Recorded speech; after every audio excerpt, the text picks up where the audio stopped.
오늘 제가 말씀을 준비하면서 원래는 읽었던 본문을 중심으로 준비하려고 했는데 준비하다 보니까 전염병과 관련된 주제들을 조금 더 깊이 다루는 게 필요하지 싶어서 사실 오늘 본문은 이게 다음 주로 조금 더 자세하게 말씀드리고 7장 전반부를 중심으로 해서 그렇게 말씀을 좀 드리도록 하겠습니다.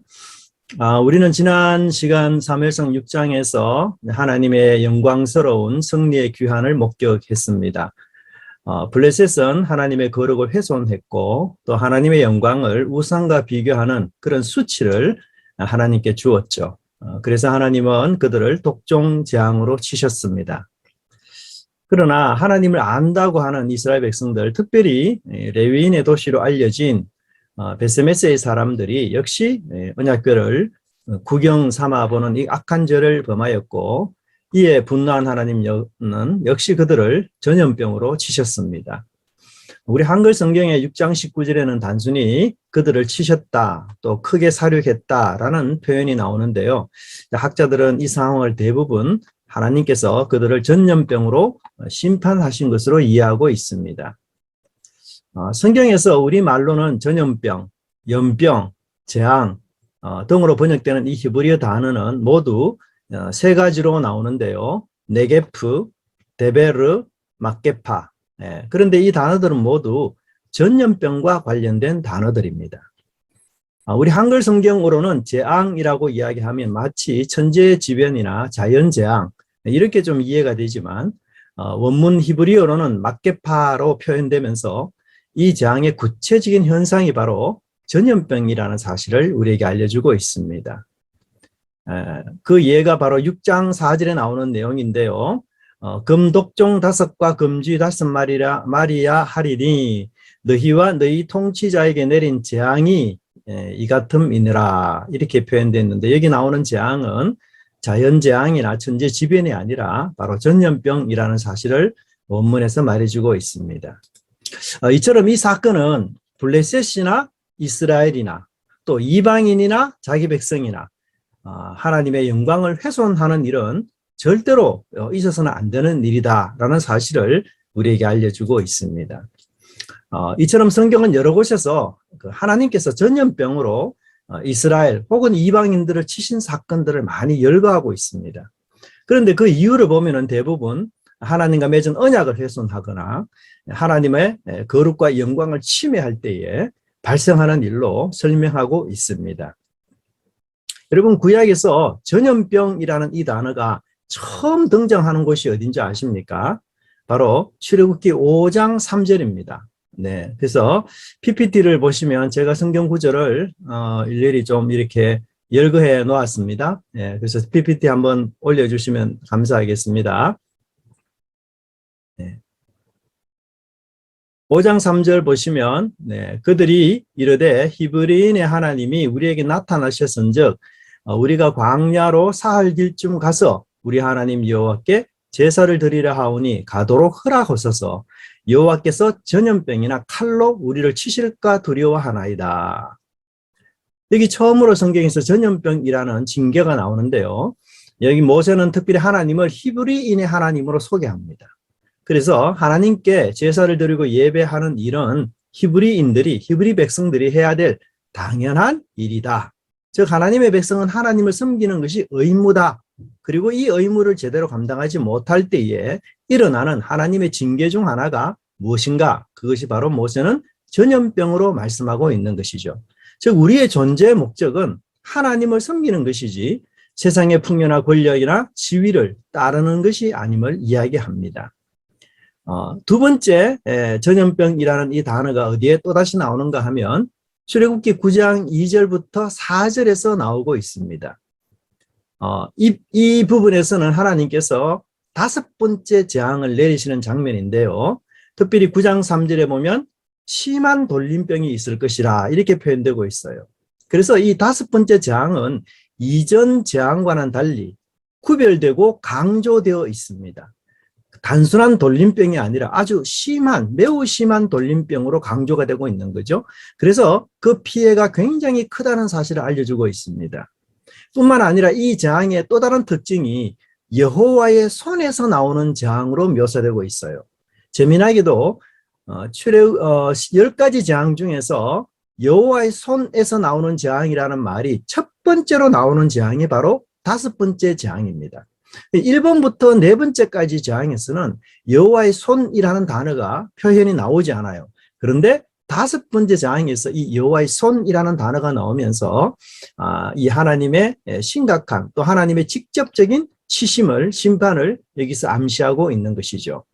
그런데 또 한편 여기서 하나님은 이스라엘의 가축과 애굽의 가축을 구별하시죠. 그렇게 함으로써 하나님께서 거룩하신 분이시며 동시에 그 하나님을 경외해야 될 분으로 묘사되고 있습니다.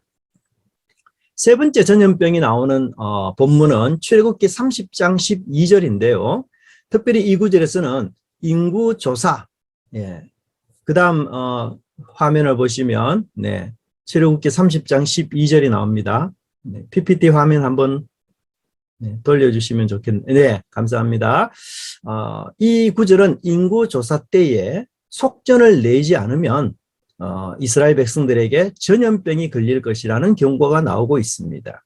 속전은 여러분 아시는 대로 자신의 생명값, 즉 노예나 포로가 된 사람에게 자유를 주기 위해서는 그냥 자유가 있을 수 없어요. 그래서 몸값을 대신 지불해야만 자유가 주어집니다.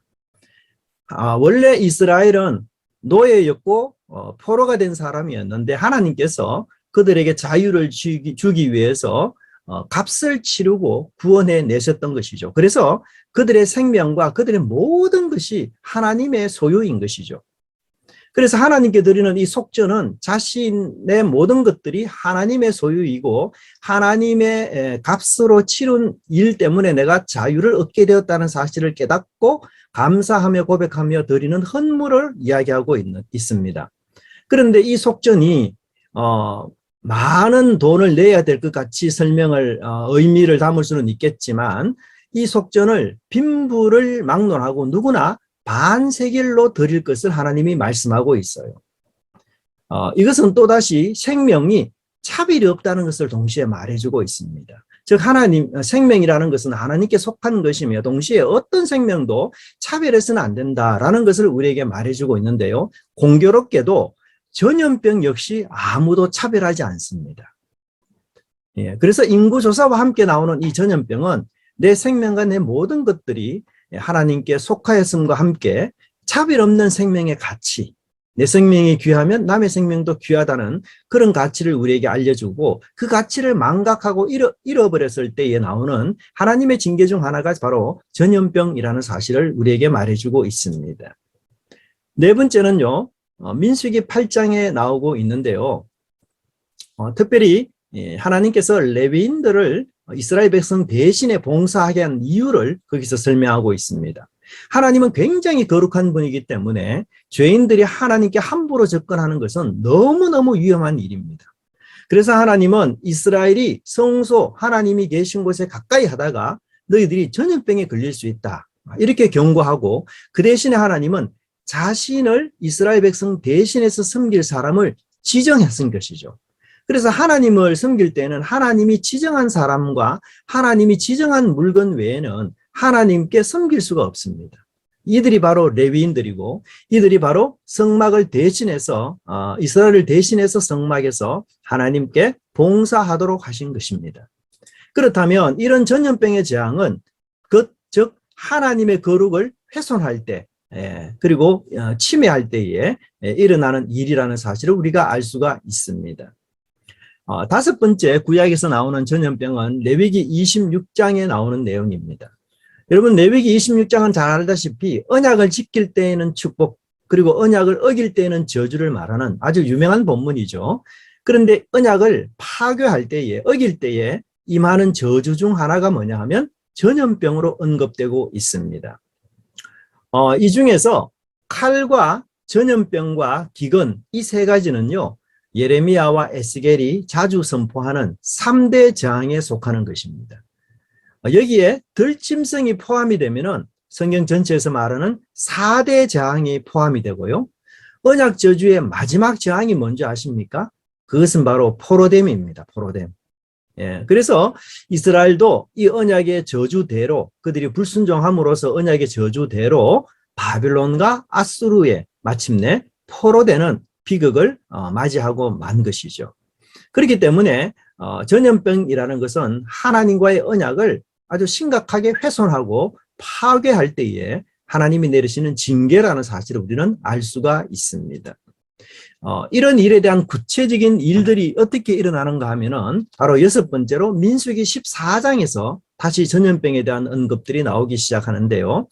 이 장면에서는 이스라엘 백성들이 10명의 정탐꾼들이 한 이 부정적인 보고서를 듣습니다. 그리고는 그들이 밤새 통곡하고 원망합니다.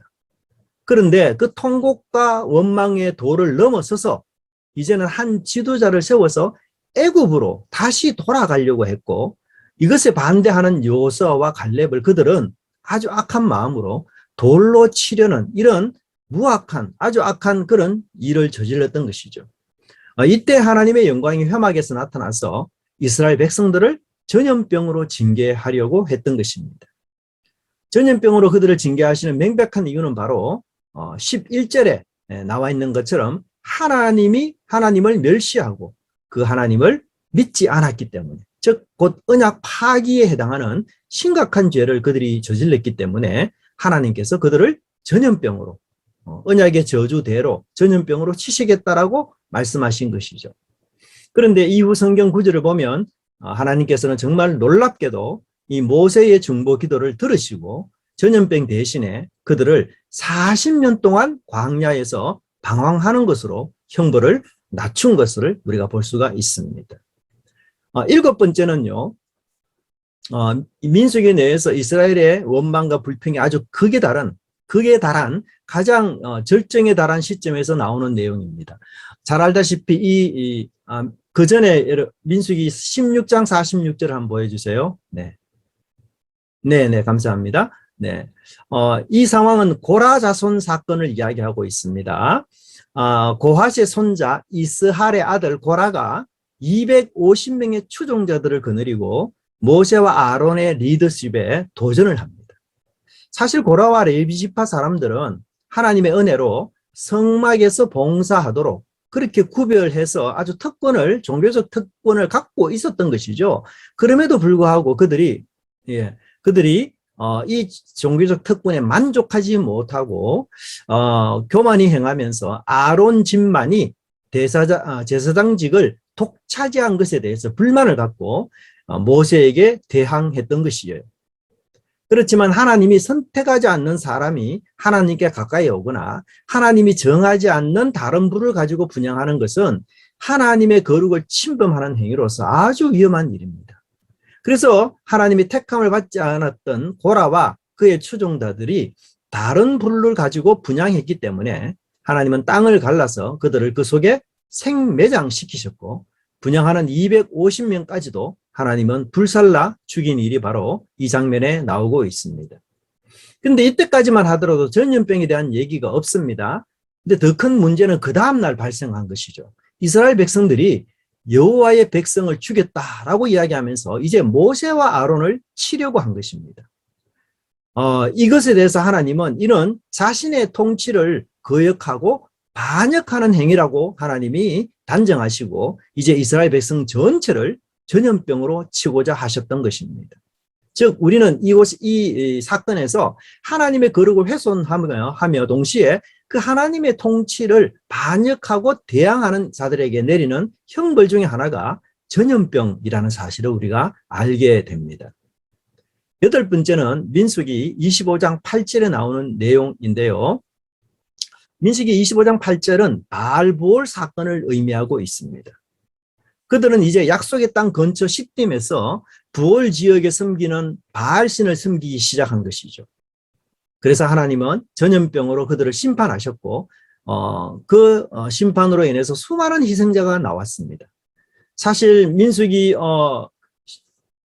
16장에 나오는 고라의 반역에 가담했을 때에 하나님께서 전염병으로 치신 숫자가 14,700명이었거든요. 그런데 바알부올 사건 때는요, 무려 2만 4천 명이나 죽었습니다. 시딤에서 이스라엘 백성들이 한 게 무엇입니까? 바알을 섬기면서 그 예배와 제사, 즉 우상 숭배를 행하고 심지어 모압 신까지 섬기며 이제 미디안의 여인과 행음하는 일까지 그렇게 했던 것이죠. 이것은 명백히 하나님의 첫 번째 계명을 어긴 그런 행위였던 것이었어요. 그래서 하나님과의 언약 관계를 훼손하는 아주 중대한 범죄였기 때문에 하나님은 이들을 전염병으로 치시고 제사장을 통해서 속죄받을 수 있는 길을 하나님은 열어주셨던 것입니다. 그 다음 9번째 전염병에 대한 언급이 나오는 사건은 다윗이 사무엘하 24장 15절부터 인구 조사를 했다는 이유 때문에 하나님께 징계를 당하는 장면입니다. 근데 여기에 나오는 전염병의 피해자는요, 앞서 나온 피해의 숫자보다도 몇 배나 더 많은 사람들이 죽습니다. 단일 사건으로는 최대의 피해가 나오는데요, 무려 7만 명이나 되는 사람이 죽습니다. 사실 이스라엘의 참된 왕은 하나님이시죠. 그러나 다윗은 교만해서 자신을 하나님보다 높이고 또 자신이 가진 그 힘과 권력을 과시하려는 그 욕심에 빠졌을 때에 하나님은 백성들을 질병으로 치신 것이죠. 하지만 다윗은 절대 권력자가 아니라 생명을 바쳐 양떼를 지키는 목자이어야 한다는 자신의 소명을 다시 깨닫고 하나님께 기도하며 제사를 드렸을 때에 비로소 그 전염병이 그쳤던 것을 알 수가 있습니다. 우리는 여기서 이스라엘에게 내리는 이 재앙이 그치는 핵심이 무엇인지를 알게 되는데요. 그것은 하나님의 긍휼을 구하고 또 다윗이 회개하고 믿음으로 나아가는 것과 값을 치르고 하나님을 위해서 제단을 쌓고 번제와 화목제를 드리면서 동시에 땅을 위해 여호와께 기도하는 것이 바로 전염병을 해결하는 열쇠라는 것을 알 수가 있습니다. 이 외에도 구약의 예레미야와 에스겔서에서는요, 전염병에 대한 심판들이 많이 언급되고 있습니다. 그들이 이런 하나님의 전염병의 심판에 노출된 이유는 바로 하나님의 거룩과 영광, 그것을 훼손하고 또 언약을 배반하면서 우상을 섬기며 살아왔기 때문에 그렇다는 것을 설명하고 있습니다. 우리가 마지막으로 신약에서 나오는 성경 구절 하나만 좀 살펴보도록 하겠습니다. 10번째인데요. 고린도전서 11장 29절과 30절입니다. 네, 마이크를 꺼놓은 상태에서 다 같이 한번 읽어보면 좋겠어요. 예, 같이 한번 읽겠습니다. 주의 몸을 분별하지 못하고 먹고 마시는 자는 자기의 죄를 먹고 마시는 것이니라. 그러므로 너희 중에 약한 자와 병든 자가 많고 잠자는 자도 적지 아니하니. 물론 여기서 말하는 바울의 이 하나님의 징계가 꼭 전염병은 아니지만 여기서도 질병에 대한 언급을 사실 하고 있습니다. 이 본문에서도 역시 이 고린도 교회 성도들이 이 예수님의 구속 사역에 참되고 진정한 의미를 깨닫지 못하고 아주 가볍고 사소한 것으로 취급할 때에 하나님께서는 고린도 교회 내 성도들에게 질병을 일으켜서 그들을 징계하고 있음을 우리는 알 수가 있습니다. 지금까지 우리는 이렇게 성경에서 일어난 전염병의 다양한 예들을 살펴보면서 하나님의 심판은 바로 하나님의 언약을 깨뜨리고 영광과 거룩을 훼손하며 우상을 섬기며 세상의 탐욕에 빠진 일에서부터 비롯되었다는 사실을 우리가 전체적으로 조명할 필요가 있습니다. 그런데 이제 PPT 화면 꺼도 되겠습니다. 그런데 여기 조심해야 될 부분이 있어요. 그게 뭔가 하면 전염병에 걸렸기 때문에 내 우상을 섬기고 일계명을 어겼다, 이렇게 해석해서는 안 된다는 것입니다. 즉 결과를 가지고 그 원인을 말하는 것은 잘못이라는 것이에요. 욥의 친구들도 욥이 당한 결과를 가지고 원인을 확정하는 잘못된 해석을 한 것이죠. 그렇게 해서 욥에게 적용했습니다. 그것은 명백히 잘못된 해석이에요. 특히 오늘날 우리 코로나라는 이 질병은 사실 그 질병과 직접적인 관련이 없는 자들도 얼마든지 간접적으로 걸릴 수가 있고요. 또 반대로 코로나에 걸리지 않는 사람은 마치 의인이고 축복을 받은 자로 이해하는 것, 이런 것도 우리가 잘못입니다. 신약의 바리새인들은요, 구약에서 나오는 축복과 저주의 언약을 결과를 갖고 원인을 말하는 방식으로 해석했었어요. 자, 성경은 순종을 잘하면 하나님께서 형통하게 그리고 부하게 만들어 주신다라고 말했는데 바리새인들은 이것을 거꾸로 적용한 거예요. 저 사람 보니까 부자고 저 사람 보니까 잘 사니까 저 사람은 하나님께 순종한 사람이구나. 이렇게 해석한 거예요. 이 해석은 위험한 해석이고 이 해석은 이렇게 해석하는 부분에 대해서 예수님이 굉장히 바리새인들을 질타하셨어요. 그래서 분명하게 원인을 가지고 결과를 이야기하는데 결과만 보고 원인을 판단하는 것. 이것은 명백히 잘못된 해석으로 우리가 볼 수가 있습니다. 우리가 이 본문을 통해서 이제 하나님의 심판에 대해서 두려움을 느낀 베세메스 사람들이 이제 기앗 여아림 주민들에게 여호와의 언약궤를 가지고 올라가라. 그렇게 명령을 한 것이죠. 그렇다면 우리가 여기서 던져야 될 질문 하나가 있는데요. 그것은 하필이면 베세메스 사람들이 왜 언약궤를 기앗 여아림이라는 곳으로 보냈을까? 다른 장소도 많을 텐데 하필이면 기앗 여아림으로 보냈을까? 그런 질문을 해볼 만합니다. 이 이유에 대해서 성경은 설명이 없어요. 하지만 우리가 기앗 여아림이라는 그 마을의 위치를 보면요, 이것이 베세메스에서 약 10km 정도 떨어진 장소인데요, 아주 한가하고 외진 곳, 즉 시골 마을입니다. 사람들이 별로 살지 않는 시골 마을입니다. 그래서 베세메스 사람들이 이 기앗 여아림으로 법궤를 보낸 이유 중에 하나가 뭔가 하면 이 언약궤가 너무 위험한 물건이니까 이 위험을 최소화하기 위해서 시골로 보낸 것이에요. 또 한편으로는 이거 굉장히 위험한 물건이니까 이것은 유배를 보내는 것으로 해석할 수도 있습니다.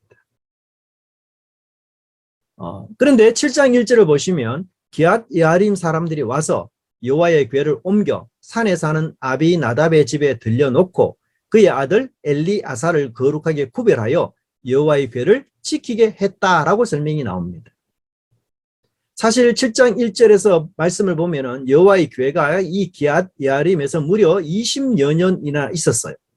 그런데도 블레셋과 달리 그리고 베세메스와는 달리 아무런 사고도 일어나지 않았습니다. 그 지역에 있는 어떤 사람들도 역병으로 죽은 사람이 없어요. 7장 1절에서 그 이유를 우리에게 자세히 설명하는데요. 그것은 바로 언약궤를 대하는 자세에서 찾을 수가 있는 것입니다. 기앗 여아림 사람들은요, 이 언약궤를 적합한 장소에 두었습니다. 여기 작은 산을 의미하는 언덕에 두었다라고 이야기합니다. 산이라는 말은 언덕을 뜻하거든요. 작은 산. 그리고 적합한 사람이 지키도록 했던 것이죠. 그 사람이 누굽니까? 거룩하게 구별된 엘리아살이라는 것이죠. 또 아무도 접근하지 못하도록 막았습니다. 궤를 지키도록 한 것이었어요. 이것은 명백히 민수기나 기타 여러 성경의 언약궤를 보호하는 방식을 그들이 따랐던 것으로 우리가 이해할 수 있습니다. 이처럼 하나님을 존중하고 그 거룩한 하나님을 인정하는 자들에게는 역병이 아니라 은총과 은혜가 함께함을 우리가 알 수가 있습니다. 거룩하신 하나님입니다. 죄에 대해서 진노하시는 분이십니다. 부정과 불경건에 대해서 도무지 참을 수 없고 그래서 그것을 심판하시는 분이 하나님이십니다. 도무지 죄와 어울릴 수 없는 분위기에 마치 빛이 어두움에 0.0001%도 용납하지 못하는 것처럼 죄인인 인간이 하나님과 함께하는 일에는 너무나 조심스러우며 너무나 위험하며 너무나 긴장하지 않을 수 없는 그런 일입니다. 그러나 거룩하고 위험한 하나님이기 때문에 하나님을 내가 멀리하면서 살아야겠다. 하나님 없이 살아야겠다는 것은 더더욱 위험한 일인 것이죠. 그것은 곧 내가 이방인처럼 살겠다는 결정과 다를 바 없는 것이고 이는 하나님의 구속의 은혜와 함께 그의 사명을 저버리는 가장 위험한 일이었던 것입니다. 우리는 구약에서 죄에 대한 하나님의 태도와 자세가 얼마나 엄중한 것인가를 깨닫게 됩니다. 하나님의 영광과 거룩을 침해하는 것, 그것을 훼손하는 것, 그것을 무시하는 것, 다윗이 그냥 인구조사를 했다는 이 하나만의 이유 때문에 우리 하나님은 7만 명의 사람을 죽이셨어요. 그래서 하나님의 거룩과 영광을 침해하고 그의 통치를 거부하는 것이 얼마나 악하고 무서운 죄라는 것을 우리는 거듭 깨닫게 됩니다. 그러나 우리는 한편 지난 주간 우리 삶을 돌이켜보면 우리는 자주 이런 죄를 저질렀음을 고백하지 않을 수 없습니다. 그럼에도 불구하고 그 하나님의 역병에 걸리지 않고 우리가 질병에 노출되지 않으며 건강하게 살아가는 그 이유 중 하나는 아마 오직 예수 그리스도의 구속과 죄사함에서 우리는 찾을 수가 있을 것입니다. 하지만 이런 은혜가 하나님의 영광과 거룩을 가볍게 여기도록 하기 위한 것이 결코 아님을 우리는 깨달아야 됩니다. 오늘 우리가 들은 이 예배 속에서 찬양과 말씀 속에서 다시 거룩한 하나님을 만나고 다시 경건과 죄를 멀리하고자 하는 그 결단을 내려야 될 거예요. 그래서 그 하나님의 은혜가 헛되지 않도록 그리고 주님이 주신 그 최고의 선물이 무가치하게 되지 않도록 우리는 우리의 감정과 우리의 의지를 하나님의 말씀 앞에 내려놓고 순종하는 결단들을 날마다 해야 할 것입니다. 언약궤를 기앗 여아림으로 보내버렸던 이스라엘은 이제 무섭고 두려운 그 하나님을 보지 않았기 때문에 그들의 마음이 평안하고 그들의 마음이 행복했을까요? 절대로 그렇지 않았습니다. 여러분 7장 2절을 보십시오. 궤가 기앗 여아림에 들어간 날부터 20년 동안을 오래 있었는데요. 그동안 이스라엘의 변화가 여기서 나타나고 있습니다. 그것은 뭔가 하면 이스라엘 온 족속이 여호와를 사모하기 시작했다는 것입니다. 여기 사모한다는 단어는 굉장한 의역인데요. 원래 히브리어로는 여호와를 애통하니라 라고 이야기하고 있어요. 통곡했다, 눈물을 흘렸다 이런 뜻입니다. 그래서 이것을 의역해서 이스라엘 백성들이 하나님을 사모하면서 간절함으로 눈물을 흘리고 통곡하고 애통했다는 것을 이야기하고 있어요. 그 말은 후회와 함께 하나님을 사모하기 시작했다는 뜻이 있습니다. 그들은 지금까지 우리가 하나님을 왜 멀리했던가 하는 그런 아쉬운 마음, 그런 후회하는 마음, 그리고 하나님에 대해서 굳게 닫혀 있었던 이 완악한 마음, 이것들이 조금씩 열리기 시작한 것이고 이제 하나님에 대한 그리움과 사랑이 비로소 싹트기 시작했던 것이었습니다. 그들은 한때 하나님 없이 사는 것, 이것이 행복하고 내 마음대로 뭔가를 결정하며 살아가는 것, 이것이 재미나고 신나는 삶으로 여겼습니다. 하지만 그런 삶에는 그들에게 평안도, 행복도, 만족도 얻을 수 없었던 것입니다. 그래서 그들은 이제 비로소 하나님께 대한 영적 각성을 보이고 있는 것이었죠. 그렇다면 그들이 하나님과 멀리하는 그동안 어떻게 살았을까요? 4절을 보면 바알들과 아스다롯이라는 우상들을 가까이 하면서 살았다라고 사무엘이 지적하고 있습니다. 7장 4절에 이에 이스라엘 자손들이 바알들과 아스다롯을 제거하고 여호와만 섬기니라. 그들은 하나님과 멀리하면서 동시에 세상과 짝하며 살아가기 시작했습니다. 탐욕이라는 욕망에 포로되어서 자신의 욕구를 충족시키는 삶을 살았던 것이죠. 수십 년을 바알과 아스타롯을 섬겼습니다. 도덕도 윤리도 정결도 거룩도 다 팽개치고 짐승처럼 그렇게 살았던 것이었죠. 가지 못할 것이 없었고 보지 못할 것이 없었습니다. 저급한 욕망과 욕구가 이끄는 대로 살았던 것이었습니다. 부끄러우면 어떻습니까? 잘 살면 모든 것이 용서되는 세상 아닙니까? 수치스러우면 어떻습니까? 돈만 주면 다들 좋아합니다. 돈 주는데 싫어하는 사람이 없습니다. 그들은 그렇게 원초적인 욕구를 만족시키며 그것을 좋아하며 그렇게 살아갔던 것이었죠. 그렇게 살면 내가 행복할 것이라고, 그렇게 살면 내 기쁨이 더 충만할 것이라고 생각했던 것입니다. 하지만 그들은 그 삶에 철저하게 실패했습니다. 세상의 것으로 그들이 채우면 채울수록 더한 갈증을 느꼈던 것이었죠.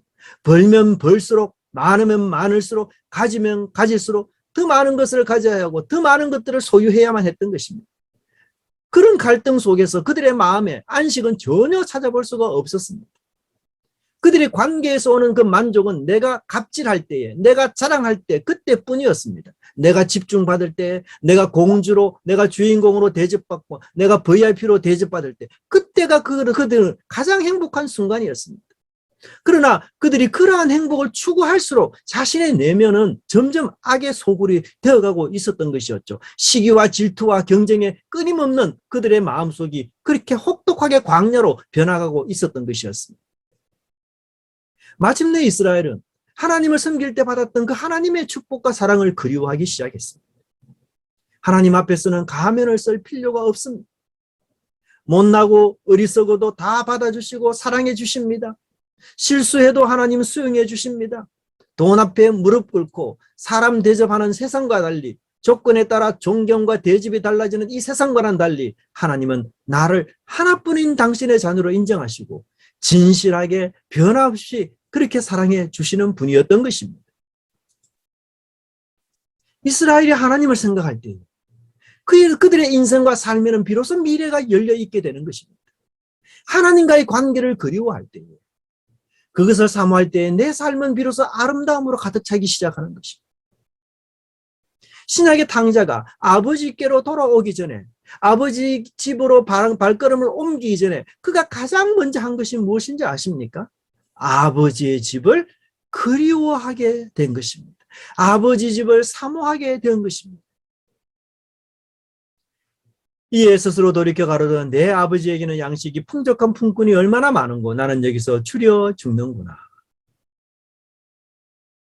탕자는 한때 아버지의 집을 뛰쳐나오고 싶어 했던 자였습니다. 아버지가 가진 그 막대한 재산을 마음껏 사용하고 싶어 했습니다. 그래서 세상에서 부자가 받는 대접, 세상에서 권력을 가진 사람만이 받는 그 인정과 명예를 손에 쥐고 싶어 했습니다. 하지만 인생에서 나의 것은 하나도 없었습니다. 단돈 100원도 나의 것이 아니었습니다. 모든 인간은 결국 빈손으로 돌아가야 되는 것을 그가 비로소 깨달았기 때문입니다.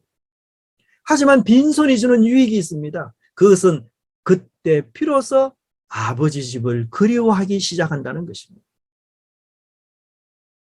사랑하는 우리 믿음의 교회 성도 여러분, 여러분이 어떤 삶을 살았더라도 세상에 내가 깊이 빠져 있다 할지라도, 악한 습관에 내가 깊이 젖어 있다 할지라도, 심지어 내가 빚더미에 앉아 있다 할지라도, 희망을 볼 수 없는 그런 절박한 상황에 처해 있다 할지라도 여러분들이 하나님을 그리워하는 순간 하나님이 여러분의 인생을 책임지시고 이끌어 주실 것입니다. 하나님을 그리워하는 것은 여러분의 목숨줄이고 구명줄이고 생명줄입니다. 하나님을 사모하는 여러분들이 되시기를 바랍니다. 3절부터 사무엘이 등장합니다. 그는 사실 4장과 5장과 6장에서는 나오지 않았습니다. 아마 3장에서 사무엘이가 선지자의 소명을 받은 이후에 긴 기간 동안 여러 지역을 돌아다니면서 말씀을 전하는 것으로 여겨집니다. 사무엘이 이렇게 지속적으로 전한 이 하나님의 말씀에 마침내 이스라엘이 반응하기 시작한 것이죠. 이스라엘이 마음을 열어 회개하고 새로워지기까지는 반복되는 하나님의 말씀이 있었다는 사실입니다. 회심의 시간, 영적인 충격의 시간, 그 영적인 각성의 시간이 언제 올지 우리는 알지 못하기 때문에 우리 역시 꾸준히 하나님의 말씀을 들어야 하는 것이죠. 가난하고 겸손한 마음으로 하나님 앞에 나아가야 하는 것입니다. 사무엘은 어느새 영적 지도자로 훌쩍 자랐습니다. 그래서 이제 이스라엘을 향하여 회개를 권면하고 있습니다. 그는 3장에서 타락한 엘리를 대신해서 하나님께 인정받는 종으로 세워진 것처럼 여기 7장에서도 사무엘은 이스라엘을 회복시키는 그런 유능한 지도자, 경건한 지도자로 등장하고 있습니다. 7장 3절에 사무엘은 이렇게 설교하고 있습니다. 사무엘이 이스라엘 온 족속에게 일러 가로되 너희가 전심으로 여호와께 돌아오려거든 이방신들과 아스다롯을 너희 중에서 제하고 너희 마음을 여호와께 향하여 그만 섬기라. 블레셋 사람의 손에서 건져내시리라. 참된 내용은 두 가지를 담고 있는데요. 첫째는 하나님을 전심으로 돌아가고 섬기는 것입니다. 이 히브리 원문에서는요, 전심으로라는 말이 이 문장에서 가장 먼저 나오고 있습니다. 그만큼 사무엘은 전심을 강조하고 있습니다. 전심으로, 온 마음으로, 모든 마음과 행동을 포함해서 충성된 마음으로 하나님을 찾을 것을 설명하고 있습니다. 하나님을 사랑하는 일에 조금의 빈틈도 주지 말라는 것입니다. 예수님은 자신의 제자가 되는 조건을 단 한 가지로 말씀하셨습니다. 인물, 물질, 재능, 학력 그런 것들이 아니었습니다. 십자가를 지라고 하셨습니다. 목숨을 잃은 자가 얻을 것으로 이야기하셨습니다. 목숨과 마음과 뜻을 다해 하나님을 섬기는 것, 그 한 가지가 예수님의 제자되는 유일하고도 독특한 조건이었습니다. 우리는 세상을 살아가면서 하루에도 수천 가지를 생각하면서 살아갈 때가 있습니다. 물론 그중에는 우리가 마땅히 생각해야 될 건전한 것들도 있지만, 그러나 그렇지 못한 것들도 있습니다. 우리는 이런 생각의 흐름 속에서조차도 하나님을 기억하고 하나님을 사모하고 붙드는 일들을 해야 하는 것입니다.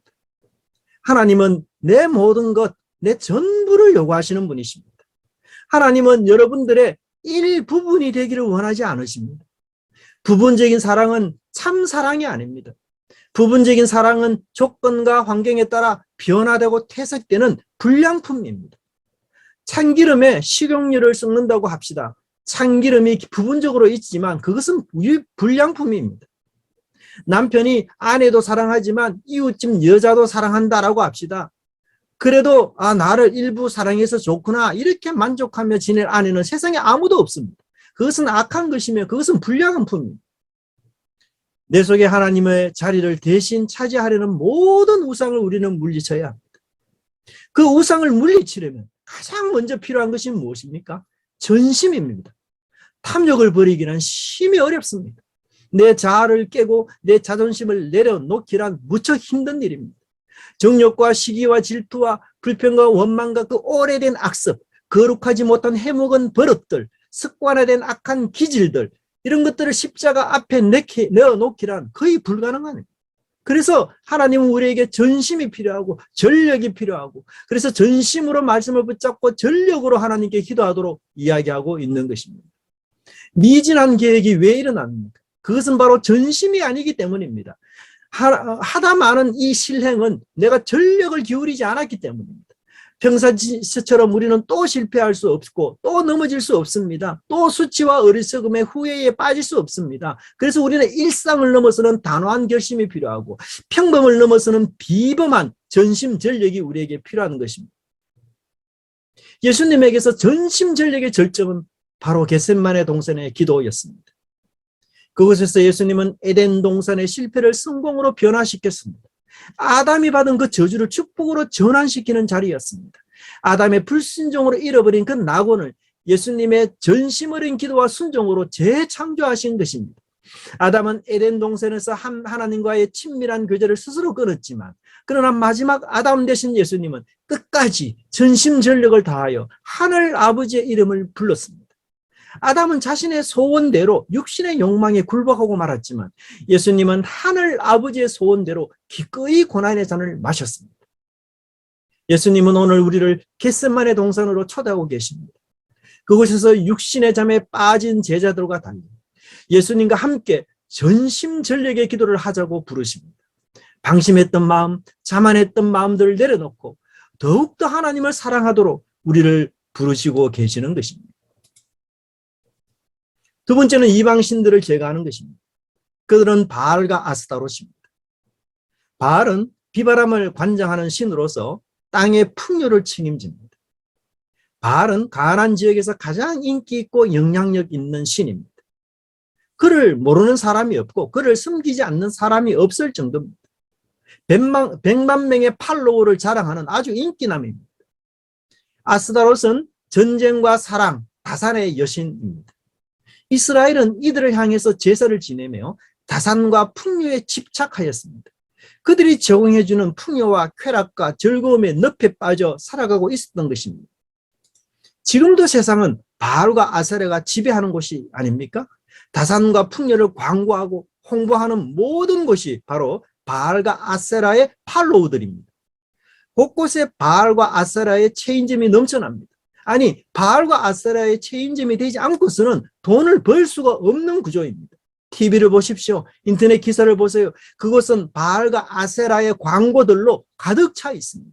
그것을 소유해야만 행복해질 것 같고 유명인으로 인정받을 것 같고 사람이 나를 존경할 것이라는 식으로 세뇌시키는 곳, 그것이 바로 바알과 아세라의 광부물들입니다. 인간을 소유로, 학력으로, 연봉으로 평가하는 것이 바로 바알과 아세라의 소굴입니다. 여러분, 내 속의 우상은 무엇입니까? 내가 가진 것들, 내가 소유한 것들, 그것들 하나씩 하나씩 여러분 없어진다고 생각해 보십시오. 그래도 내가 하나님만으로 만족할 수 있는지, 돈과 직장과 능력이 아니라 하나님이 있기 때문에 내가 안전하다라고 고백할 수 있는지, 여러분 우리 자신을 살펴보아야 할 것입니다. 그렇게 해서 우리는 하나님만을 섬기며 하나님만으로 만족하는 참된 회심을 해야 할 것입니다. 우상 제거가 없이 전적으로 하나님을 예배하는 것은 불가능합니다. 진정한 회개는 단지 눈물과 울음으로 그치는 것이 아니라 구체적인 행위로 나아가는 것입니다. 감정에만 머무는 것이 아니라 사모하는 마음으로만 끝나는 것이 아니라 헌신과 충성을 각오하고 하나님께 돌아가서 우상을 타파하는 것들이 바로 우리가 해야 될 것입니다. 이스라엘 백성들은 사무엘의 설교에 즉각적으로 반응합니다. 그들은 단호하게 이방신들을 제거했습니다. 4절에 보면 그들이고 하나님만 섬기기로 했습니다. 이제 이스라엘은 더 이상 과거의 존재가 아닙니다. 그들은 여전히 이스라엘 사람들이지만 그러나 지금부터는 하나님을 섬기는 하늘 시민이 된 것입니다. 바알과 아세라의 늪에 빠져 노예 살던 그들이 이제는 여호와의 군사로 변화된 것입니다. 그들의 정체성이 변화될 때에 그들의 이스라엘의 운명도 바뀌는 것입니다. 그들의 소속이 바뀔 때에 이스라엘의 역사도 바뀌는 것입니다. 패배의 역사에서 승리의 역사로, 종과 노예의 역사에서 자유의 역사, 수치와 무능의 역사에서 영광의 역사로 바뀌고 변화하는 것입니다. 인간의 운명과 인간의 역사는 스스로 바꿀 수 없습니다. 그것은 오직 인간을 창조하시고 온 세상을 창조하신 하나님만 하실 수 있는 일입니다. 그렇지만 하나님은 인간의 운명과 역사를 바꾸는 길을 살짝 열어놓으셨습니다. 그 문을 살짝 열어놓으신 것이죠. 그것은 바로 하나님께로 돌아가는 것입니다. 하나님을 사모하는 것입니다. 하나님을 전심전력으로 섬기는 것입니다. 그것은 내가 바알과 아세라의 클럽에서 탈퇴하는 것입니다.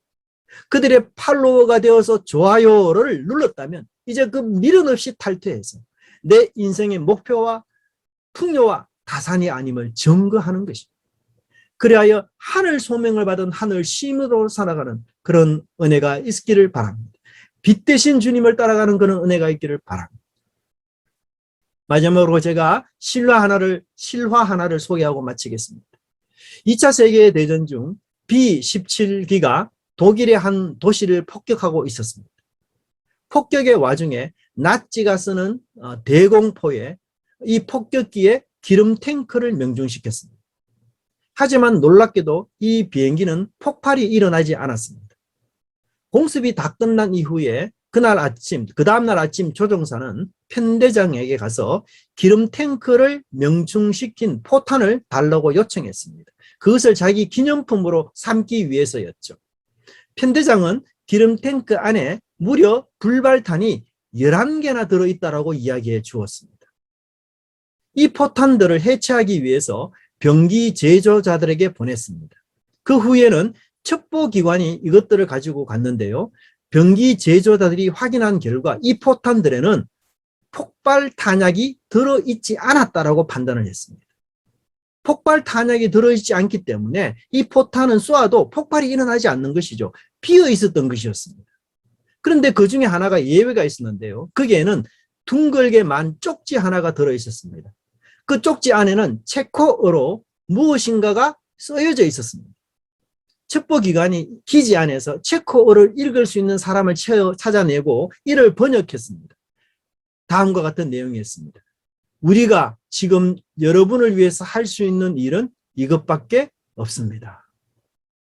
그 체코인들은 독일의 나치의 체포가 되어서 강제적으로 포탄을 제조하는 그 공정을 맡아서 일을 해야 했던 사람이었습니다. 하지만 그들은 하나님을 믿는 사람들이었고 그 하나님을 믿는 사람들이 생명을 살리고 낫지를 무너뜨리기 위해서 그 포탄에 폭약을 싣지 않고 반대로 빈 깡통을 그대로 만들어내었던 것이었습니다. 여러분, 우리가 할 수 있는 일, 내가 주님의 백성으로서 할 수 있는 그 일을 찾아서 할 때에 주께서 우리의 생명, 우리를 통해서 하나님의 생명을 일으키는 그런 은혜가 있기를 간절히 바랍니다. 기도하겠습니다. 하나님 아버지, 코로나 나라는 여러 어려운 위기 상황 속에서도 저희들을 지켜주시고 특별히 현장에서 일하는 많은 어려운 분들 주님 은혜 베풀어 주시고 함께해 주시기를 또한 간절히 빌고 원하옵나이다. 하지만 이것이 하나님의 거룩과 영광과 통치를 훼손한 그런 끔찍한 결과물임을 다시 저희들이 성경을 통해서 다시 배우고 익히며 우리의 마음 자세를 다시 가다듬는 그런 시간들이 되게 해 주시옵소서. 고난의 시간과 아픔의 시간들은 결코 그냥 가는 것이 아니라 우리에게 소중한 선물들을 주고 가는 것임을 저희들이 알게 하여 주시옵소서. 그 고난의 세월 속에 우리가 하나님께로 받은 진리의 선물들을 고이 간직하며 믿음으로 행하는 저희들 되게 해 주시옵소서. 우리의 일상이 분주하고 또 복잡하지만 그러나 오늘 본문의 말씀처럼 하나님을 사모하는 일에 전심전력을 다할 수 있도록 인도하여 주시고 그리하여 저희들이 하늘 시민으로서 하늘의 소명을 성취하는 땅의 주의 귀한 군사들 되게 해 주시옵소서. 우리 믿음의 교회 성도들이 처한 여러 많은 다양한 상황 속에서 하나님 간섭하시고 일으켜 주시고 힘있게 인도하여 주시어서 삶을 주님과 함께 동행하는 귀한 은혜 있도록 도와주시옵소서. 감사드리고 예수님 이름으로 기도드리옵나이다. 아멘.